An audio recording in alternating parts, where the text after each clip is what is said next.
Bom dia, no ar mais um Boca no Trombone, seu espaço de consultorias e opinião aqui no Grupo Bandeirantes de Comunicação. Muito obrigado pela audiência aí, sempre nas manhãs de domingo. A gente levar muita consultoria jurídica da área de direito da Previdência, de direito do trabalho, das nossas outras consultorias. Hoje tem estreia, hein? Tem estreia aqui no Boca no Trombone. Fique ligado, fique atento. Outras áreas do direito entrando na nossa pauta aqui. E sempre com muita opinião das entidades que são nossas parceiras. Bom, você vai participar do programa pelo WhatsApp, pela nossa rede social, que é o @programa Boca no Trombone, Instagram, Facebook, YouTube. Fique à vontade, participe, mande a dúvida de direito da Previdência e de direito do trabalho durante essa edição. Vamos até às 9 da manhã. Vamos abrir o nosso telão aqui, meu diretor? Vamos lá? Porque lá estão os nossos consultores, a dupla de hoje, o doutor Pedro Marcon, nosso consultor da área trabalhista, e o doutor Marcelo Pereira da Costa, da área previdenciária. Doutor Pedro, muito obrigado por estar com a gente nessa nossa nova versão aqui no Boca no Trombone, consultoria trabalhista ativa aqui. Um bom dia. Bom dia, doutor Solano. Bom dia ao colega doutor Marcelo e a todo mundo que está nos assistindo. É um prazer e uma honra retornar ao programa. Maravilha. Doutor Marcelo Pereira da Costa, muito obrigado por mais uma vez brindar aí o público aí com a sua sabedoria, com as questões, já nesse novo formato aqui do Boca no Trombone. Bom dia. Bom dia, eu que agradeço, doutor Solano. Bom dia, doutor Pedro e a todo mundo que está nos assistindo. Maravilha. Então vamos lá, mãos à obra. Dúvidas? Vamos com a primeira previdenciária. Primeira questão de previdência, vinda do Emerson, aqui da capital. Ele diz que tem 36 anos de idade, 14 anos e 7 meses de contribuição como facultativo e autônomo, né? Quer saber com que idade vai se aposentar, com quantos anos e como que ele tem que pagar, né? Se está certo o pagamento que ele está fazendo como autônomo para uma futura aposentadoria. As dúvidas do Emerson, doutor Marcelo. Bom dia, senhor Emerson. Está correto o pagamento, só não pode ser simultâneo, tá? Ou é como autônomo ou é como facultativo, os dois juntos não dá. E a gente vê as reformas da Previdência, tudo tendendo a deixar as aposentadorias com uma idade mais avançada. Então, eu e você, Emerson, estamos no grupo do pessoal que vai lá nos 65 anos ainda torcendo para não mudar a lei até lá, hein? Verdade, tem que ficar atento. Da área previdenciária, vamos para uma dúvida do direito do trabalho. O Daniel Kuzler, lá de Ibirubá. Em caso de emprego na área rural, o colaborador é contratado e ainda encontra-se no período de experiência. Ele trabalha 5 dias e pede para sair. Nesse caso, o empregador perde os EPIs ou pode cobrar do colaborador bota, botina, filtro solar, luvas, etc. A dúvida do Daniel, doutor Pedro. Bom dia, Daniel. Bom, o que são os IPIs? Os IPIs são os equipamentos de proteção individual e eles servem para eliminar ou diminuir os riscos que a atividade expõe o trabalhador. Então, eles devem ser fornecidos pelo empregador para os trabalhadores de forma gratuita. Porém, esses EPIs pertencem ao empregador. Então, quando o contrato de trabalho ele é rescindido, seja a pedido do empregado ou até uma dispensa pelo empregador, esses IPIs devem retornar para o empregador. Então, se o empregado perdeu, extraviou esses equipamentos, o empregador pode sim cobrar do empregado, desde que ele consiga fazer essa prova de que os documentos foram perdidos pelo trabalhador. Tá certo, obrigado. É a nossa dupla de hoje. Tem dúvidas de previdência, de direito do trabalho? Encaminhe para a gente. Tem o nosso WhatsApp, tem o nosso contato nas redes sociais, que é o @programa Boca no Trombone. Chegando agora, o nosso informe sindical. E a palavra é da FETAPERGS.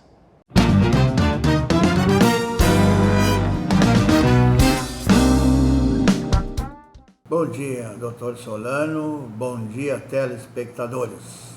A pauta da FETAPERGS para hoje, ela é justa e necessária para os aposentados, que é um abono emergencial, conhecida com o nome de 14º salário, que na realidade está em andamento, tendo em vista que os aposentados tiveram que antecipar o 13º para o sustento das famílias durante a pandemia. Então agora estamos tentando recuperar uma parte disso aí para que se possa fazer os ajustes de conta.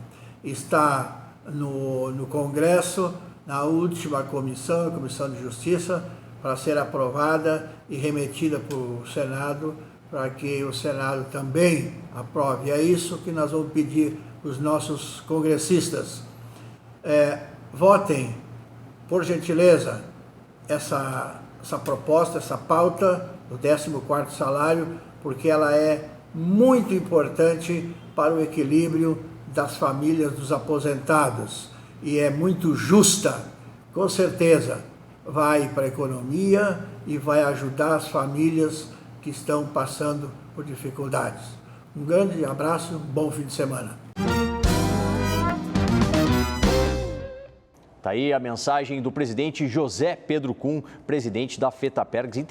Interaja nas redes sociais lá dos aposentados e pensionistas do INSS. Vamos com mais consultoria? Você está participando, né? As dúvidas previdenciárias e de direito do trabalho vão chegando para a gente nessa edição, na edição do Boca no Trombone. A gente vai com mais uma questão que vem lá da área previdenciária, do Milton lá de Caxias. Me aposentei em 2016, mas até agora não recebi os atrasados. Será que tenho direito? Doutor Marcelo, do Pereira da Costa Advogados. Senhor Milton, via de regra tem-se direito aos atrasados. Ocorre que hoje em dia existe o Instituto da Reafirmação da data de entrada do requerimento, ou seja, se a pessoa, ao ver do INSS, não atingia os direitos quando fez o pedido, pode-se utilizar o período após o pedido para conceder a aposentadoria, porém sem receber esses atrasados. Então, consulte aí algum advogado especialista para verificar se não aconteceu isso com o senhor ou verificar, porque via de regra o senhor tem que receber esses atrasados, tá? Perfeito, doutor Marcelo, nosso consultor, nosso especialista em direito previdenciário. A dúvida agora é direito trabalhista. Sim, hoje a gente recebe o doutor Pedro Marcon, nesse novo formato aqui do Boca no Trombone. A Vera, lá do litoral norte, lá de Capão da Canoa. Um abraço a toda a região litorânea aí do Rio Grande do Sul. Eu fui demitida e estava no auxílio-doença. A que tenho direito na esfera trabalhista? A questão posta aqui pela Vera, doutor Pedro. Bom dia, Vera. Bom, primeiramente, a empresa não pode dispensar o empregado ele estando recebendo o auxílio-doença, tá? E aí, nesse caso, a gente tem que identificar qual tipo de auxílio-doença que a senhora estava usufruindo. Se é o auxílio-doença acidentário, aquele decorrente de alguma doença ocupacional adquirida no ambiente de trabalho ou algum acidente de trabalho sofrido, a senhora tem, da data da alta do INSS, 12 meses de estabilidade. Então, nesse caso, a senhora pode entrar com uma ação pedindo a reintegração no emprego. Agora, se esse auxílio-doença ele for previdenciário, de natureza comum, né, de algum outro acidente, alguma outra doença que não tenha relação com o trabalho, mesmo assim a senhora não pode ser dispensada porque o contrato de trabalho ele fica suspenso. Tá? Então, a gente precisa identificar qual tipo de auxílio-doença para ver corretamente em qual caso que a senhora se enquadra. Tá certo. Obrigado, doutor Pedro. Você vai encaminhando, vai mandando a sua dúvida previdenciária e trabalhista ao longo dessa edição. A gente vai encaminhando para os nossos consultores. Pauta que não sai aqui do Boca no Trombone, é a pauta da fome. Na tela agora, o recado do Banco de Alimentos. Vamos transformar esse momento em uma oportunidade para ser ainda mais solidário. Participe da nossa campanha e doe alimentos sem sair de casa. Acesse doealimentos.com.br, escolha os produtos e ajude você também. É simples, é fácil, é uma atitude que ajuda muitas vidas. A solidariedade é um ato de amor que aproxima. Realização, Rede de Banco de Alimentos do Rio Grande do Sul. Seja um parceiro, seja um voluntário, acesse doealimentos.com.br, né, e escolha a melhor forma da sua participação lá junto à Rede de Banco de Alimentos. Mais consultoria? Sim, mais consultoria agora aqui no Boca no Trombone. E a consultoria agora é de direito tributário. Sim, chegando agora o nosso Minuto Tributário.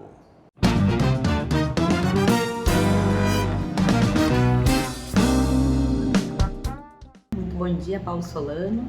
O Minuto Tributário desta semana separou algumas notícias interessantes para quem é ligado na área tributária. Primeira notícia é o edital de transação que a PGFN publicou e que está abrindo até dia 25 de fevereiro, às 19 horas, a oportunidade para que as empresas que tenham dívidas fiscais, que estejam em débito então com a Fazenda, possam realizar a transação. Então, até dia 25 de fevereiro, repito, às 19 horas. Algumas, vamos dizer assim, facilidades que eles estão colocando. Por exemplo, a entrada, que deve equivaler em torno de 4% do valor total da dívida, pode ser parcelada em até 12 meses. O saldo restante parcelado em até 72 meses.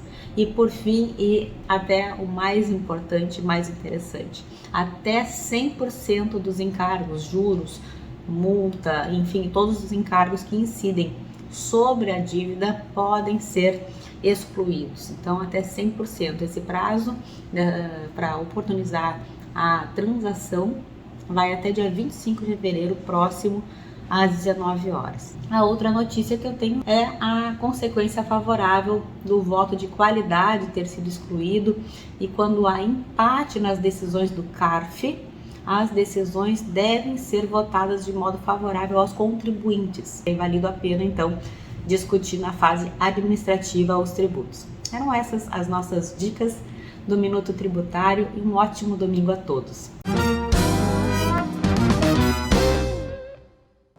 Muito obrigado à doutora Luciana do Pereira da Costa Advogados, nossa consultora da matéria, consultora especialista, né, na matéria tributária. Tem dúvidas sobre tributos, sobre as questões fiscais? Encaminhe e mande para as nossas redes sociais no @programa Boca no Trombone. Doutora Luciana interage com você lá no nosso canal na internet. Bom, vamos com mais questões que estão chegando para a gente, na nossa audiência durante esse domingo. Mais uma dúvida de previdência. Essa vem da terra do chimarrão, lá de Venâncio Aires, o Hilário. Vou completar 36 de contribuição. Sou metalúrgico, na verdade completou, né? Completou no final de janeiro. Ele é metalúrgico e está empregado faz 1 ano e 5 meses como metalúrgico. E durante 1 ano e meio pagou o INSS através do MEI, né? Ele quer saber se ele já pode se aposentar. A dúvida do Hilário, doutor Marcelo. Senhor Hilário, se o senhor tem 25 anos de atividades especiais antes de 13 de novembro de 2019, o senhor já tem direito adquirido à aposentadoria especial. Eu não sei qual a sua idade, mas caso não seja essa a situação e não tenha idade mínima para essa aposentadoria, mas caso não seja, o bom é fazer um estudo para verificar, provavelmente o senhor já atinja direito a alguma aposentadoria, mas a gente tem que verificar se aguardar um pouco não pode dar um benefício muito mais vantajoso. Então, procure aí um especialista para fazer um bom planejamento e ter uma boa aposentadoria.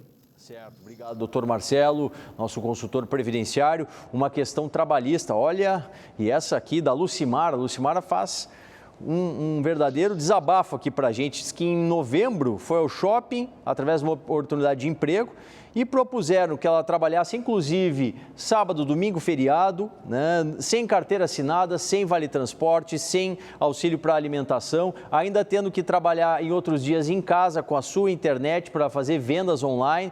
E ela quer saber, doutor Pedro, eles podem propor esse tipo de condição? Será que o trabalhador vai ficar à mercê? Será que não vai mais conseguir um trabalho digno? São as questões postas, o desabafo aqui da nossa telespectadora, a Lucimara. Bom dia, Lucimara. Infelizmente, essa precarização do trabalho é uma realidade, mas isso está errado, né? A empresa não pode propor um trabalho nesses moldes. Por quê? Porque da forma como narrada pela senhora, a senhora preenche os requisitos de um vínculo de emprego, porque esse trabalho proposto, ele é oneroso, a empresa vai lhe pagar algum valor pelo trabalho, ele é habitual, a senhora vai trabalhar vários dias na semana, a senhora vai estar subordinada à empresa, né, fazendo as vendas para a empresa, e há o caráter também da pessoalidade, a senhora não pode se fazer substituir por alguém. Então, preenchendo todos os requisitos, a senhora tem sim direito ao vínculo de emprego, e com isso a empresa deve sim formalizar isso na sua carteira de trabalho, e a senhora tem acesso a todos os direitos trabalhistas presentes na CLT, que é férias, 13º salário, fundo de garantia, receber o vale-transporte, enfim. A empresa não pode propor um trabalho dessa forma para a senhora. Certo, obrigado, doutor Pedro Marcon, nosso consultor na área trabalhista, em nome de Marcon Advogados Associados nesse domingo. Vamos com mais espaço de opinião, sim. Agora chegando mais um informe sindical aqui no Boca no Trombone. E a vez e a voz é do Sindipetro RS.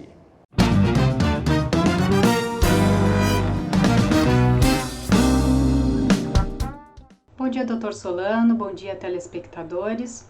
O preço dos combustíveis é um assunto que não sai da boca dos brasileiros. Os reajustes estão ocorrendo frequentemente e, na média, sempre subindo. Os preços sobem porque a Petrobras, a mando do governo federal, pratica preços vinculados diretamente ao preço do barril do petróleo e do dólar. Essa política de preços tem como objetivo privatizar as refinarias da Petrobras, sob um falso argumento de que geraria uma concorrência. Mas olhem que curioso, infelizmente conseguiram privatizar uma das maiores refinarias da Petrobras, a refinaria que fica na Bahia. A empresa que comprou a refinaria desde que assumiu tem a liberdade para formular os seus preços, e o que ela tem feito é reajustar os preços acima do que a Petrobras tem praticado, chegando a fazer mais de um reajuste numa mesma semana. Isso porque, como nós estamos denunciando, a privatização das refinarias não vai gerar concorrência, e sim um monopólio regional privado. É o que está acontecendo na Bahia e é o que poderia estar ocorrendo aqui, no Rio Grande do Sul, caso a refinaria da Petrobras e seus terminais, localizadas em Canoas e Osório, tivessem sido privatizados. O governo federal tenta se esquivar da responsabilidade e diz que a Petrobras é o problema, mas a Petrobras é a solução. Por isso, vamos continuar na luta contra a privatização da Petrobras e na luta para a mudança da política de preços para que ela sirva aos interesses do povo brasileiro. Um bom domingo a todos e todas e até a próxima oportunidade. Muito obrigado à presidente Miriam Cabreira, eleita primeira presidenta do Sindipetro RS, eleição histórica aí dela para os petroleiros e petroleiras aqui no estado do Rio Grande do Sul.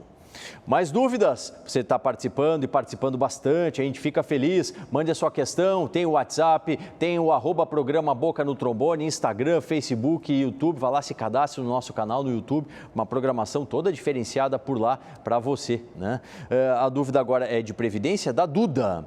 Por que a pensão da minha mãe falecida está demorando tanto? Vai fazer 3 anos, demora tanto assim ou é por conta da pandemia, doutor Marcelo?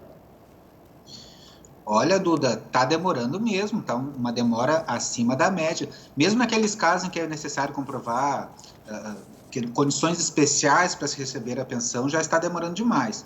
Eu sugiro que você confira no processo se não estão faltando documentos. Se estiver completa a documentação, pode reclamar na ouvidoria, pelo 135, a ouvidoria do INSS, costuma dar resultado, ou pode procurar algum advogado especialista para buscar uma agilização no Poder Judiciário. Tá certo. Obrigado, doutor Marcelo do Pereira da Costa Advogados, nosso consultor na matéria de previdência. Tem mais dúvidas?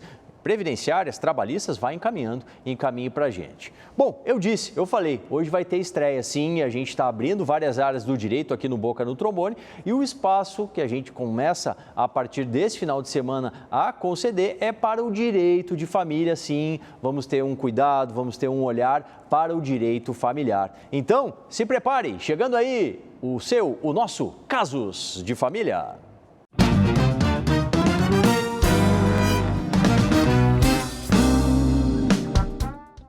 Bom dia, Solano. Bom dia, telespectadores. Meu nome é Juliana Noronha, eu sou advogada e atuo principalmente na área de direito de família e sucessões.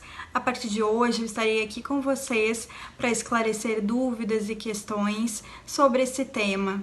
E uma questão que me fazem de maneira frequente é quando que o inventário pode ser feito de forma extrajudicial, ou seja, diretamente no cartório.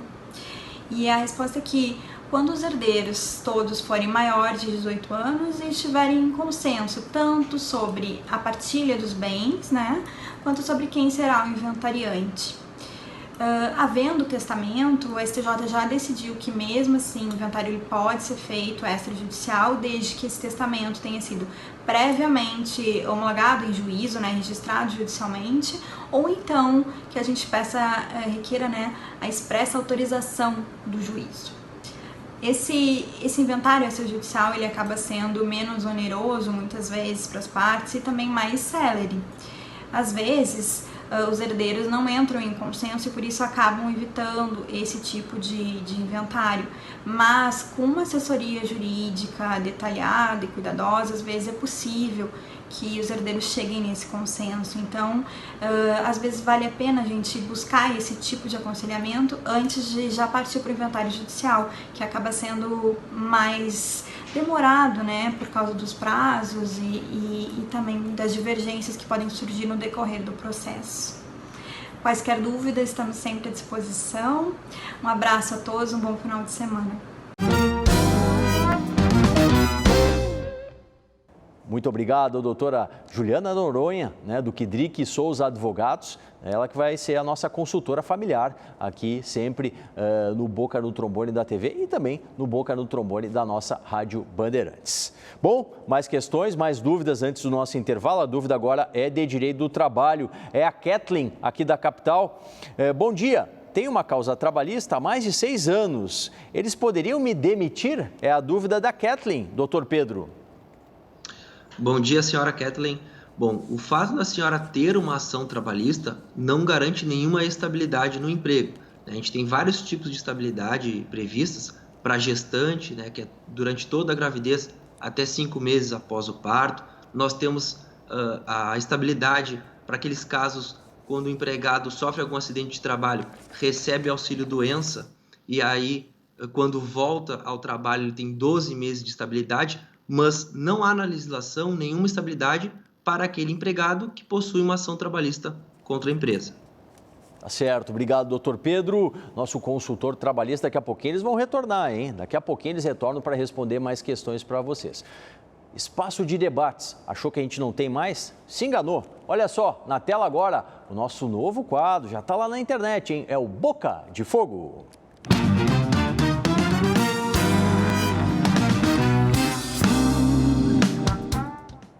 Sempre um debate com temas polêmicos, temas da sociedade no nosso quadro, o Boca de Fogo, lá no nosso canal no YouTube. Fique atento, sempre lá para você um quadro. Parada para o seu mate, o seu café e a gente já volta para fechar o Boca no Trombone desse domingo.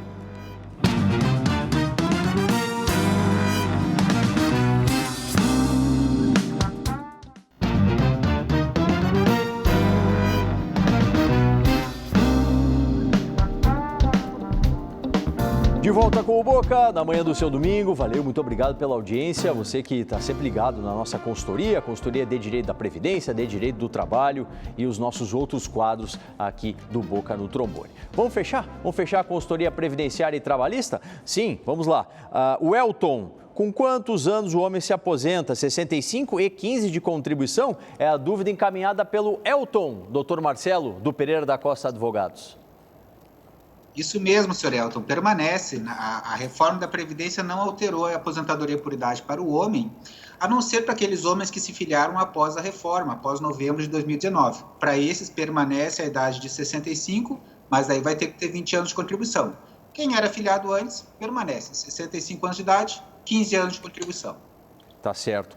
Encaminhar uma dúvida trabalhista agora do Fernando Meira. A dúvida é do Fernando Meira. Ele pergunta assim, ó, bom dia, no caso da doméstica que trabalha meio turno, quantas horas semanais ela deverá cumprir? É a dúvida do Fernando Meira. Doutor Pedro. Bom dia, Fernando. Bom, isso depende da quantidade de dias que esta empregada vai trabalhar e depende da quantidade de horas que ela vai trabalhar por dia. Então, por exemplo, se ela trabalhar de segunda a sexta, 5 dias na semana, e tiver uma carga horária diária de 5 horas, então ela vai completar na semana uma carga horária semanal de 25 horas. Agora, se ela trabalhar de segunda a sexta 4 horas por dia, a carga horária dela semanal será de 20 horas. Tá certo. Então tem que estar atento à quantidade de dias e à quantidade de horas trabalhadas por dia pelo empregado. Obrigado, doutor Pedro. Um grande abraço, doutor Marcelo, os nossos consultores na manhã desse domingo. Até uma próxima. Bom, eu falei, programa de estreias, mais uma estreia. Agora é a hora do direito do consumidor. Sim, as relações de consumo estarão aqui no Boca, no Consumidor em Destaque.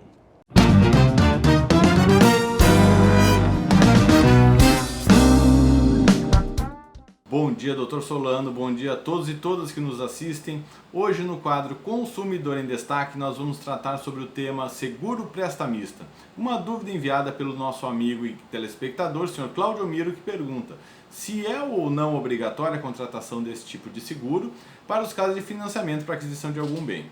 Bom, inicialmente vamos explicar um pouquinho o que é o seguro prestamista, né? Que nada mais é do que um seguro que se contrata para que, em caso de demissão involuntária, né, caso você fique desempregado de forma involuntária e não possa pagar as prestações, o seguro pagará algumas prestações para você. Ou em caso de morte ou invalidez permanente, essa seguradora quitará o seu contrato de financiamento. Bom, e quando isso é obrigatório? Somente é obrigatório exigir a contratação ou condicionar a contratação do seguro prestamista à efetivação do negócio nos casos de financiamento imobiliário. Nesses casos, sim, é necessário contratar um seguro para a cobertura de qualquer evento de causa-morte ou invalidez permanente.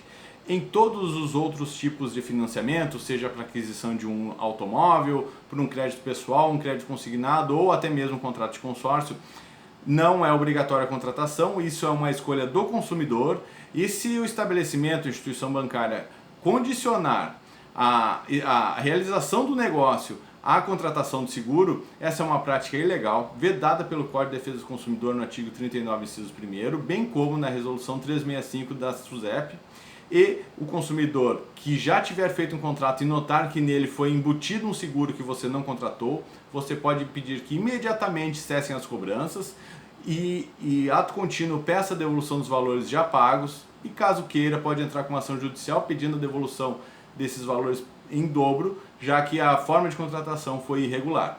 Essa foi a dica dessa semana. Até a próxima oportunidade.